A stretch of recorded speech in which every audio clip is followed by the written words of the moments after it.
గుర్తుపెట్టుకో, సాతాను దాడిలో. అందుకే అంటారు, ఎక్కడ వేసిన గొంగలి అక్కడే, ఎక్కడున్న బెడ్షీట్లు అక్కడే, ఎక్కడున్న తలదిండ్లు అక్కడే, ఎక్కడున్న అంట్లు అక్కడే, ఎక్కడున్న పరిస్థితులు అక్కడే, ఎక్కడున్న పనులన్నీ అక్కడే. నీ జీవితంలో ఎక్కడున్న పనులు అక్కడే ఉన్నాయంటే అర్థం చేసుకొని నువ్వు ఎవరిది యొక్క ఆధీనంలో ఉన్నట్లు. Do you understand that? ఎందుకు నేను ఈ మాటలో నీకు శక్తివంతంగా చెప్తున్నానంటే, సాతాను యొక్క దాడి నీకు తెల్ల. ఆడు ఎలాగ వస్తాడంటే దొంగ ఎందుకు వస్తాడు? దొంగ ఎందుకు వస్తాడు? అమ్మ బాగున్నామని అడగడానికి వస్తాడా? దొంగతనం చేసేవాడు గట్ట విలువలేముండవు, దొంగతనం చేసేవాడికి ఎథిక్స్ ఏముండవు, దొంగతనం చేసేవాడు అవతలోడు బాగుంటాడా బాగోడని చూడడం.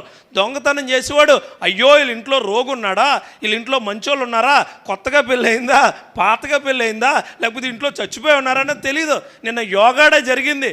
దొంగతనం చేశారు చాలామంది. ఏంటో తెలుసా? మేట్లో. నేను అదే చెప్తున్నాను మీకు. దొంగ నీ దగ్గరికి ఎందుకు వస్తాడంటే, దొంగ నీ దగ్గర ఉన్నదంతా దోచుకోవటానికి వస్తాడు, ఉన్నదంతా.